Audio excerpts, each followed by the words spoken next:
Bismillahirrahmanirrahim. Assalamualaikum warahmatullahi wabarakatuh. Teh Mimin dan juga Nia. Sebelumnya saya mau minta maaf nih baru bisa membuat video penjelasan dari gambar rencana yang dibuat ya untuk pengurusan IMB. Dan ya karena kemarin kena sakit tipes dan cukup lama ya uh, bedresnya, dan baru kali ini bisa membuat videonya, dan ini pun sedang flu, jadi mohon maaf jika suara penjelasannya agak kurang nyaman ya, agak indeng nih suaranya, tapi mudah-mudahan bisa ditangkap dengan baik penjelasannya. Baik, kita langsung saja mulai penjelasannya, terutama terkait dari gambar rencana atau gambar teknis yang sudah dibuat ya. Baik, saya buka dulu gambar dari gambar teknisnya ya. Baik, sekarang mudah-mudahan sudah bisa terlihat dalam layar. Ini adalah gambar-gambar teknis yang sudah dibuat. Ada sekitar 8 lembar ya yang dibuat dengan ukuran kertas ukuran A2. Jadi memang nanti yang diberikan ke pihak pembuatan IMB nanti gambar aslinya saja, soft copy-nya ya, Teh ini dan dia, untuk kemudian nanti tentunya ada penyesuaian dari skala skala gambar. Sementara ini sih yang diperlihatkan dalam bentuk PDF ini skalanya sesuai dengan apa yang pernah dibuat dulu untuk keperluan IMB dengan skala yang sudah tercantum dalam gambar ini. Tapi nanti kalau misalnya soft copy-nya sudah diterima oleh pengurus IMB, itu nanti tinggal disesuaikan kembali. Baik, ini perlu dijelaskan dulu mengenai gambar teknisnya seperti apa. Mengingat gambar rencana yang dibuat ini adalah gambar untuk pengurusan IMB saja, artinya untuk perizinan saja. Nah, sementara kalau misalnya dibuat untuk gambar pelaksanaan, ini memang akan berbeda. Terutama seperti yang pernah Nia tanyakan ya, kalau struktur yang disiapkan untuk lantai dua lantai, rumah 2 lantai, itu harus dipersiapkan dari awal. Dan itu memang betul ya, seperti itu. Nah, hanya saja di gambar rencana untuk IMB ini, karena memang kan IMB ini diperlukan untuk uh, pemindahan atau balik nama ya, Teh ya. Sehingga nanti yang tadinya hak guna menjadi hak milik, gitu ya. Di sini untuk keperluan strukturnya masih struktur untuk yang lantai 1. Jadi yang tergambar ini adalah gambar rencana lantai 1, 1 lantai ya, bukan 2 lantai. Ini kenapa tidak dibuat 2 lantai? Karena memang untuk menghindari pertanyaan dari pengurus IMB saat pengurusan IMB, kalau misalnya diketahui dibuat 2 lantai, tentunya akan dimintakan perhitungan strukturnya. Nah, kalau misalnya dimintakan oleh orang apa sudah dihitungkan strukturnya, ini tentu saja nanti juga harus dihitung oleh orang sipil. Jadi artinya ada perhitungan orang sipil yang wajib disertakan untuk diketahui oleh pengurus IMB bahwa bangunan ini sudah aman secara struktur. Nah, ini tentu saja harus disiapkan juga tentunya rencana struktur untuk 2 lantai, dan kemudian rencana lantai 1 dan lantai 2. Nah, tentu saja dari sisi luasnya pun nantinya akan dihitung lagi lantai 1 dan 2 begitu ya. Tidak seperti luasan yang lantai 1 lantai sekarang. Nah, jadi memang ini gambar yang diperlihatkan adalah rencana rumah yang seolah-olah memang rumahnya hanya dibuat 1 lantai saja, bukan 2 lantai. Nah, jadi memang nanti ketika mau dibuat rumahnya dikembangkan, karena memang rencananya nanti ke depannya 2 lantai, memang harus dibuat gambar rencana yang sesuai dengan rencana berikutnya. Ya, jadi strukturnya memang sudah siap untuk 2 lantai. Nah, tadi kembali lagi kepada saat pengurusan IMB, kalau misalnya nanti ada pertanyaan ketika strukturnya berbeda ya, misalnya seperti fondasi. Nah, fondasi yang sekarang diterapkan di gambar rencana ini adalah ukuran fondasi ukuran 40-40 atau 45 kali 45.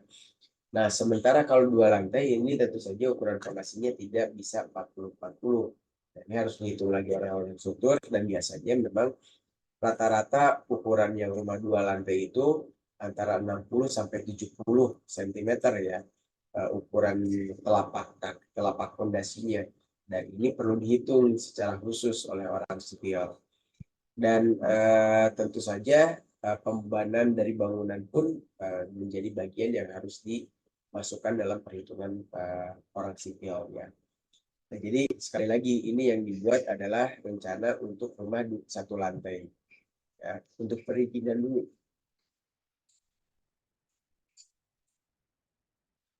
Baik, kita langsung masuk. Di sini ada peta lokasi ya, di mana di sini diperlihatkan lokasi site-nya di mana. Di sini disebutkan ada apa itu namanya, nama jalan ya, nama jalan, kemudian posisinya di mana, arah utaranya ke arah mana. Ini sangat diperlukan ya informasinya, karena memang ini informasi dasar bagi perencanaan untuk pengurusan IMB ya.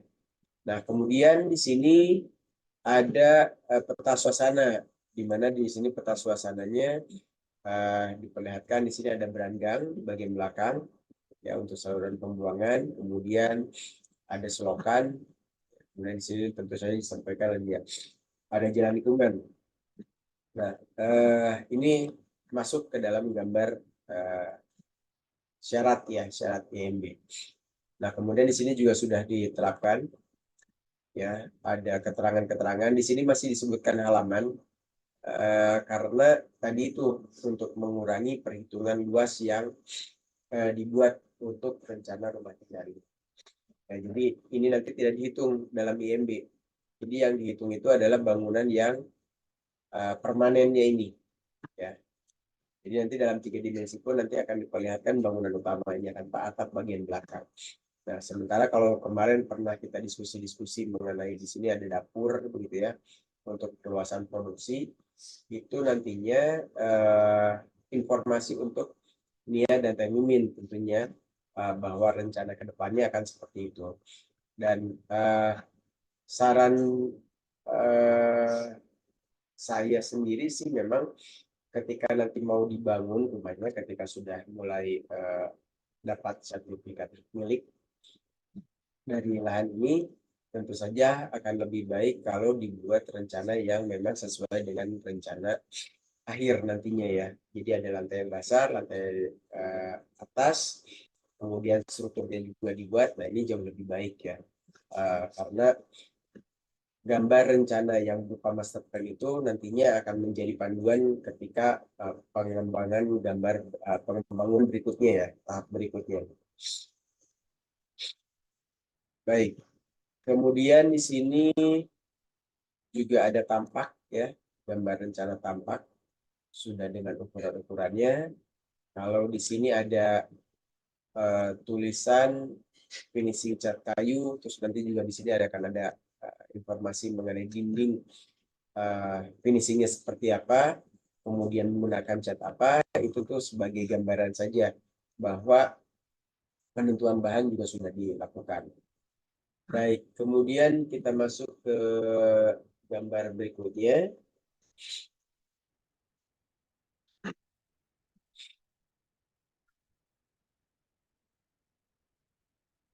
Ini adalah tampak belakang serta bagian tampak samping. Nah, di sini ada 2 potongan. Sebetulnya gambar potongan yang dibuat ini ada beberapa teh.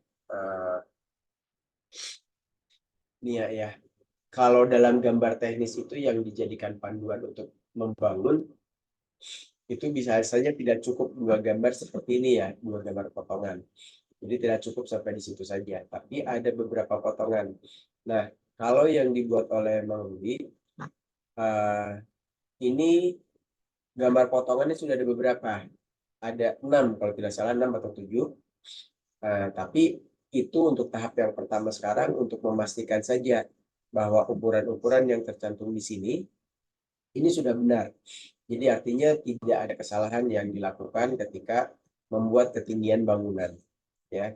Dan ini sementara untuk ke IMB memang hanya diperlukan 2 gambar potongan saja untuk gambaran bahwa ketinggian bangunannya kurang lebih sekian, ya. Itu diwajibkan dalam pengajuan IMB. Jadi ini selain tadi gambar tampak, ya tadi ada tampak depan, tampak samping, ya, kiri kanan, kemudian tampak belakang, ini juga sudah dimasukkan, ya. Kemudian di sini 2 potongan, sekali lagi ada 2 gambar potongan. Dan kemudian kita masuk lagi ke tahap berikutnya, tampak berikutnya, gambar berikutnya, yaitu gambar mechanical electrical, ya. Nah ini pun sama, dalam proses pengajuan IMB. Jika sudah 2 lantai, memang ini harus dibuat gambar yang sudah lengkap. Artinya mekanikal, elektrikal, dan plumbingnya sudah dihitung oleh orang ahlinya. Seperti contohnya untuk listrik, ya, kabelnya itu nanti akan menggunakan kabel berapa, gitu ya. Kabelnya jalurnya kemana saja untuk yang dayanya besar, kemudian yang kecil, itu jalurnya kemana saja itu nanti akan diperlihatkan. Itu kalau sudah berupa gambar kerja lengkap, ya. Dan diketahui memang ini rumahnya 2 lantai yang sifatnya lebih kompleks ke tingkat kesulitannya dan tingkat keamanannya harus lebih baik. Nah, jadi yang di sini kalau untuk yang rumah 1 lantai dan luasannya tidak lebih besar dari 200 meter persegi, itu biasanya memang hanya berupa konsep. Jadi artinya jalur yang dibuat untuk titik lampu kemana saja, titik listrik kemana saja. Nah, sementara nanti kalau untuk gambar yang jauh lebih lengkap, itu harus ada nanti data yang lebih jelas. Misalkan jalur untuk atau stop kontak, ya, stop kontak yang nantinya akan digunakan untuk pengaturan dari untuk mesin cuci, untuk lemari es, untuk itu namanya microwave, semuanya itu sudah diatur. Jadi kabelnya nanti harus yang berapa besar stop kontaknya. Tidak bisa kabel yang kecil, gitu ya, yang membahayakan sehingga misalnya terjadi korslet dan lain-lain. Nah, ini harus ada kalau untuk bangunan yang 2 lantai dengan luasan yang lebih dari 200 meter persegi, ya. Atau memang lebih kompleks tingkat kesulitannya.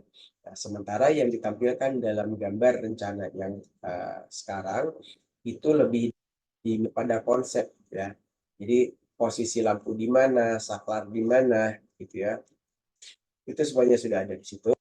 Dan kemudian stop kontak juga sama posisinya di mana saja. Nah, tapi di sini kan tidak diurai, ya. Karena nanti kalau misalnya kita bicara yang lebih detail itu, misalkan Teh Mimin dan Nia misalnya mau di daerah sini dipasang microwave misalnya. Atau kemudian nanti ada lemari es yang katakanlah misalnya pemasangannya di sini, gitu ya, lemari esnya. Nah, ini semuanya harus disiapkan. Kabelnya harus kabel yang memang jauh lebih baik, yang berkualitas, ya, yang tebal. Karena kan kabel ada ukuran-ukurannya. Jangan sampai nanti ukuran yang bisa dipakai untuk lampu saja, tiba-tiba dipakai untuk alat elektrik yang dayanya jauh lebih besar. Dan ini tentu saja berbahaya. Termasuk juga nanti ada AC, ya. Nah, AC-nya di mana saja, begitu. Nah, sementara yang di sini untuk menghindari pertanyaan yang jauh lebih banyak, tentunya konsep yang disiapkan, walaupun sebetulnya konsep apapun rumahnya tetap harus memiliki akses udara yang bagus, ya, ocean begitu, seperti yang pernah disampaikan. Nah, ini di sini diperlihatkan konsepnya seperti itu. Jadi seolah-olah bangunan memang tidak memerlukan AC, ya. Kemudian juga jalur air. Nah, jalur airnya pun sama. Ada jalur air bersih, air kotor. Air kotor itu ada 2, ada air kotor besar, gitu ya, ada yang air kotor kecil atau air bekas. Nah, air kotor besar itu biasanya lebih dari sumbernya dari kloset begitu ya. Sementara kalau air bekas atau air kotor kecil itu biasanya dari sink, dari fluorden di kamar mandi begitu ya. Atau misalnya ada tempat cuci yang tempat cuci ini ya, mesin cuci. Nah, itu bisa dibuang ke tempat air bekas. Nah, itu nanti akan ada titik-titik seperti tempat penampungan air begitu ya, air bekas. Biasanya air bekas itu ada juga yang dari air hujan. Nah, itu biasanya ditampung begitu ya. Kadang ada juga yang memang dari floor drain.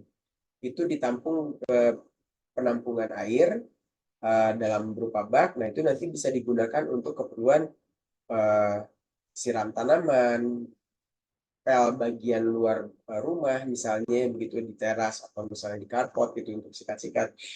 Nah, ini bisa digunakan. Nah, tetapi tentu saja uh, kalau di Indonesia memang agak cukup sulit ya pengaturan bahwa dari fluoriden itu akan bebas dari najis ya, karena kadang-kadang orang Indonesia buang airnya tidak di kloset, tapi dia buang airnya di fluoriden gitu ya. Nah, ini kalau misalnya dari fluoriden masuk ke penampungan air untuk kemudian digunakan untuk siram tanaman dan lain-lain, nah ini tentu saja akan mengakibatkan ada najis ya. Tentu saja ini dihindari. Nah, penampungan air pada akhirnya disarankan hanya untuk keperluan penampungan air hujan saja, gitu ya, tidak dari flood drain. Nah, sementara dari flood drain, kemudian dari sink atau kemudian pembuangan air cuci atau bekas cucian dari mesin cuci, itu nanti ada yang namanya bak rembesan. Nah, masuk ke situ, kemudian di situ di bak rembesan tersebut ada uh, berupa ijuk, kemudian pasir, kemudian juga daun-daunan, begitu ya. Nah, itu nantinya akan membuat menjadi sebuah saringan air. Jadi ketika dari pembuangan air bekas tersebut masuk ke bak tersebut, itu airnya akan meresap ke dalam tanah. Nah, sementara untuk penyaringnya sendiri memang dalam jangka waktu tertentu itu perlu diganti, gitu ya, sehingga nanti air yang meresap ke dalam tanah itu jauh lebih bersih. Nah, ini juga memang tujuannya untuk mendapatkan atau menjaga permukaan air uh, tanah itu tetap bagus. Dan ini menjadi syarat utama ya dalam sebuah pengajuan INB. Ya, walaupun kadang-kadang dalam pelaksanaannya tidak dibuat. Jadi air bekas hujan atau dari selokan itu dibuangnya ke apa namanya, beranggang gitu ya, atau selokan di bagian depan. Nah, sehingga memang seringkali terjadi banjir pada akhirnya ketika tidak ada sumur resapan atau bak rembesan gitu ya. Baik, kemudian nah ini untuk distribusi air bekas yang dari Fludren ya, saya perbesar dulu. Nanti mungkin dari gambar yang dikirim via email nanti bisa dilihat lebih jelas lagi ya. Nah, baik. Nah, ini seperti ini. Untuk yang di bagian dari flood drain, nah seperti ini dari sink, ini semuanya masuk ke bak rembesan dulu di bagian belakang rumah, karena di sini ada beranggang, ya. Jadi tidak ditempatkan di bagian depan untuk air bekasnya ya, sumur resapannya, tapi di bagian belakang. Nah, di bagian belakang ini nanti di gambar detil akan terlihat ada bagian pipa yang juga ke arah luar, sehingga nanti ketika misalnya pembuangan air berlebih dari kamar mandi, dari sink gitu ya, dari mesin cuci berlebih, nah ini airnya tetap bisa dibuang ke beranggang. Jadi artinya tidak meluber keluar ya dari bak rembesan atau sumur resapan ini. Jadi dia langsung masuk ke beranggang. Tapi ada juga yang tetap masuk ke dalam tanah. Itu untuk keperluan air bekas. Kemudian yang ini adalah untuk air kotor. Yang tadi dikatakan dari kloset ya. Nah, dari kloset ini berarti ada beberapa. Dari kloset yang belakang dan di bagian depan. Ini disatukan dalam satu bagian yang berupa pipa pembuangan menuju ke septic tank.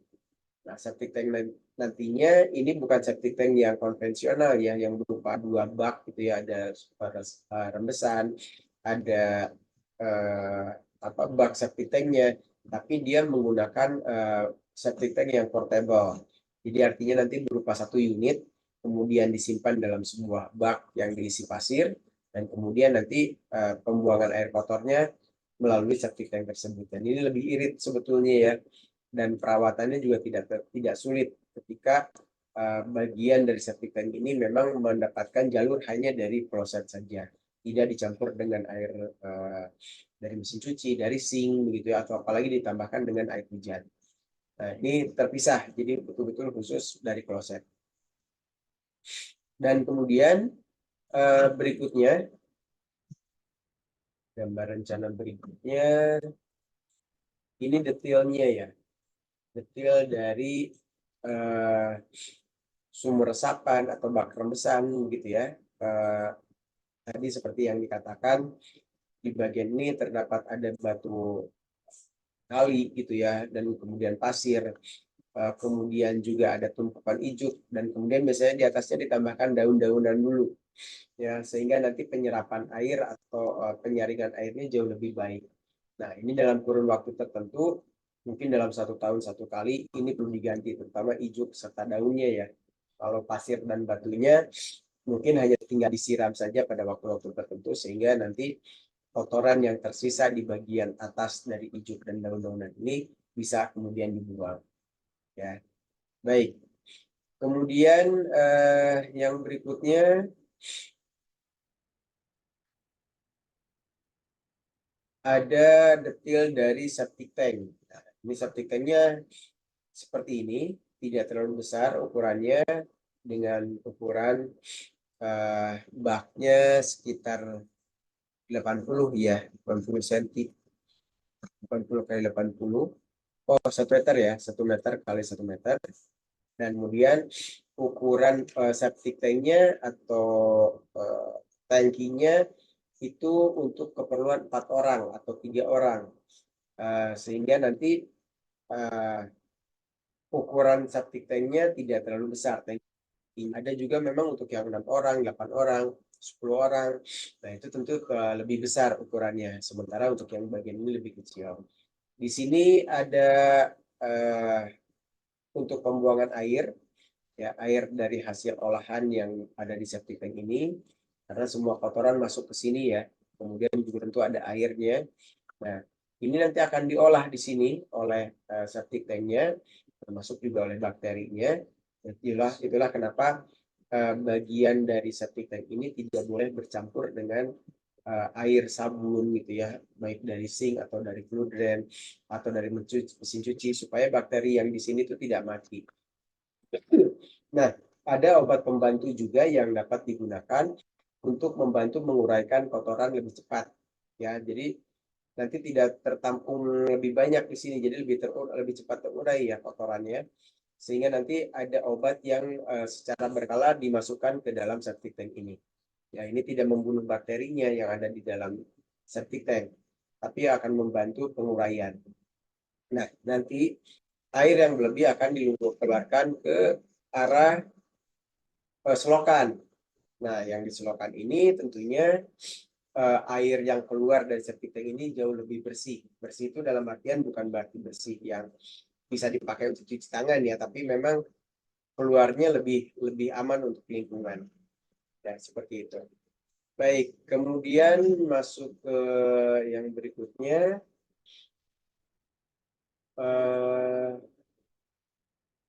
Ini adalah gambar penampungan air, ya, penampungan air hujan. Ini sebetulnya diperlukan tidak diperlukan ya, tetapi seringkali kita membuat penampungan air atau air hujan yang datang gitu ya, kemudian masuk ke halaman kita, itu dibuang begitu saja ke jalan. Nah, sementara seringkali dalam pembuangan air hujan ini, selokan di depan rumah kita itu lingkungannya tertutup. Jadi selokan di lingkungan kita itu tertutup oleh jalur untuk mobil masuk gitu ya, di beton gitu, ditutup sehingga sulit dibersihkan, kemudian menjadi mengecil selokannya. Ini tentu saja akan membuat pengaliran air hujan menjadi terhambat.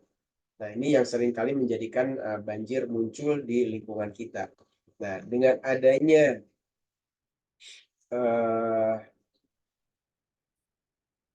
penampungan air hujan ini, dan tentu nanti bagian pipa ini akan ada yang dihubungkan dengan sumur resapan ya. Nah, ini akan membantu sekali pembuangan air hujan itu tidak langsung ke jalan, tapi ditampung dulu dalam bak yang kita miliki, kemudian masuk ke dalam rembesan.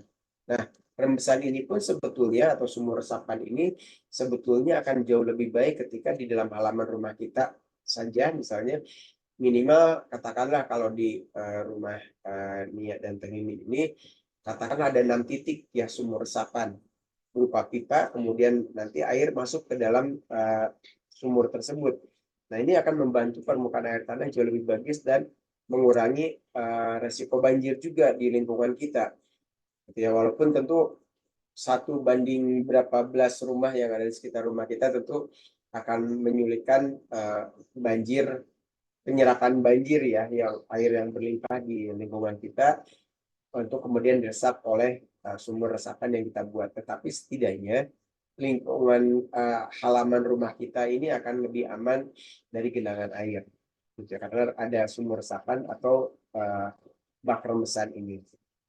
Nah, nanti ada bagian yang memang dihubungkan dengan bak rembesan, begitu ya, atau sumur resapan. Ya, itu seperti itu. Nah, ini dalam perencanaan diwajibkan. Baik, kemudian masuk ke gambar struktur.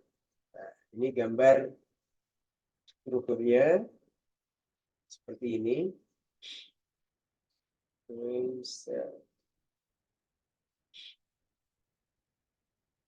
Nah, dalam gambar rencana ini strukturnya pun berupa konsep ya. Kalau dalam gambar kerja yang lebih detail, ini gambar strukturnya tidak hanya pondasi, kolom, balok saja ya, tapi ada yang lainnya karena ada balok lantai, ada ring balok, ada balok atap, itu semuanya ada dimasukkan. Nah, sementara kalau dalam gambar rencana untuk pengajuan IMB ini tidak selengkap itu ya. Nah, ini ada gambar-gambar rencana pondasi ya, pondasinya sudah ada, kemudian slope, kemudian di sini ada kolom, dan kemudian balok atap ya, karena kan di sini yang konsep rumahnya atapnya menggunakan beton, sehingga nanti di sini diperlihatkan berupa gambar beton ya. Nanti akan ada tambahan juga berupa gambar ini apa namanya, tulangannya sedikit di beberapa bagian ya, nanti akan ditambahkan. Jadi seperti itu. Kemudian yang berikutnya ada gambar detail untuk penulangan. Nah, penulangan ini pun perlu diketahui ya oleh Benjamin dan juga Nia, karena ini berhubungan dengan tukang ya nanti yang melaksanakan. Kalau misalnya kita mengandalkan tukang untuk mengerjakan pembersihan, itu biasanya tukang bekerja dengan apa yang mereka ketahui atau mereka alami berdasarkan pengalaman mereka ya. Seperti ini misalnya. Biasanya mereka memasang tulangan ya, jaraknya semuanya sama, dari atas ke bawah itu sama ya, yang di kolom itu. Dengan jarak bisa 15, bisa 20, ada juga yang sampai 30 gitu. Nah, ini merupakan kesalahan fatal ya. Karena tentu saja di Indonesia termasuk juga Bandung merupakan daerah gempa ya. Nah, rumah ini seharusnya dibuat lebih kuat, lebih tahan gempa. Tahan gempa di sini tentu saja bukan berarti kemudian ada gempa yang besar dia bisa bertahan tanpa roboh begitu ya. Tapi bisa mengurangi atau mengulur waktu sehingga rumah itu akan tetap berdiri tegak sampai kemudian pemilik dapat mempunyai waktu untuk mengamankan diri berada di luar rumah begitu. Nah, ini ada aturannya. Di sini ada gambar keterangan ukuran, ada setengah L, kemudian ya seperempat L ya, kemudian setengah L di sini. Nah, itu menandakan bahwa pembagian pembersihannya harus seperti itu. Dengan jarak per 15 cm, kemudian di bagian tengahnya itu 20 cm. Jadi itu semuanya ada. Termasuk juga di bagian balok dan sluf ya. Di sini ada disebutkan ada tumpuan, ada lapangan, ada tumpuan juga gitu ya di ujung. Nah, ini pengaturan besinya seperti ini. Ada jarak juga yang diharuskan per 15, kemudian di sini per 20. di sini per 15 lagi, kemudian sengkangnya atau kemudian tulangannya harus seperti apa, ini semuanya diperlihatkan di gambar ini, ya, termasuk juga hubungannya dengan yang bagian fondasi. Nah, itu semuanya sudah ada. Dan ini kalau dalam gambar rencana, ini wajib diikuti oleh tukang. Jangan sampai nanti, wah Bu, udah nggak apa-apa, gambar rencananya kita lewat aja. Saya biasanya menggunakan pembersihan seperti ini. Nah, ini jangan sampai terjadi seperti itu, karena ini akan merugikan Nia dan Teh Mimin ya ketika membangun rumah. Karena sebetulnya banyak sekali sekarang tukang yang tidak memahami mengenai gambar rencana, gitu ya, mengenai rencana yang benar itu seperti apa. Mereka hanya bisa melakukan atau mengerjakan sebuah pekerjaan, tapi tidak mengetahui dasar-dasarnya seperti apa. Nah, di sini sudah ada juga ukuran dari besi-besi yang digunakan, ya, dalam setiap bagian ini akan menjelaskan lebih detail tentang gambar yang ada di pembesian ini, ya, seperti ini. Baik, itu saja mungkin gambar yang memang masuk ke dalam gambar rencana. Jadi di sini ukuran kertasnya ukuran A3, A2, ukurannya lebih besar dari A3, 2 kali dari A3, dan ini sudah dicoba disesuaikan dengan gambar, disesuaikan dengan kebutuhan skala yang dimintakan oleh pengurus IMB, gitu ya. Ini sebenarnya sudah ada. Baik, kemudian, nah mungkin sekali lagi saya mengulangi lagi ya Nia ya, Temin. Gambar yang sekarang dibuat adalah gambar untuk pengajuan IMB, belum untuk sampai ke gambar perencanaan yang nanti menjadi panduan pembangunan.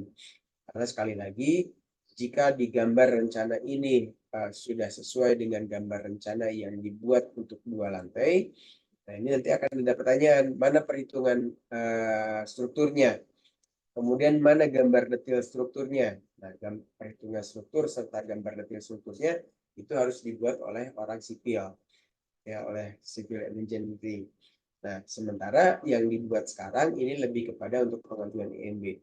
Jadi seolah-olah memang rumah ini hanya dibuat 1 lantai sampai kapanpun, gitu, tidak 2 lantai. Nah, kalau mau nanti diketahui kemudian sampai 2 lantai, sekali lagi ini akan berhubungan juga dengan gambar-gambar seperti gambar-gambar MEP tadi ya. Ada gambar pemipaan, itu harus dihitung supaya tekanannya bagus, gitu ya, air bersih, air kotornya, tekanannya bagus, pengalirannya bagus, kemiringannya berapa, itu semuanya harus ada. Kemudian dari sisi listrik tadi, dari sisi besar kabelnya, jalurnya kemana saja, ini semuanya harus ada, gitu ya. Ampernya berapa, segala macam ketika pasang apa itu namanya, sikring di bagian meteran listrik, itu semuanya akan ada, gitu ya, dan harus ada ditampilkan. Nah, jadi sementara yang dibuat ini adalah gambar untuk bagian dari gambar pengajuan IMB.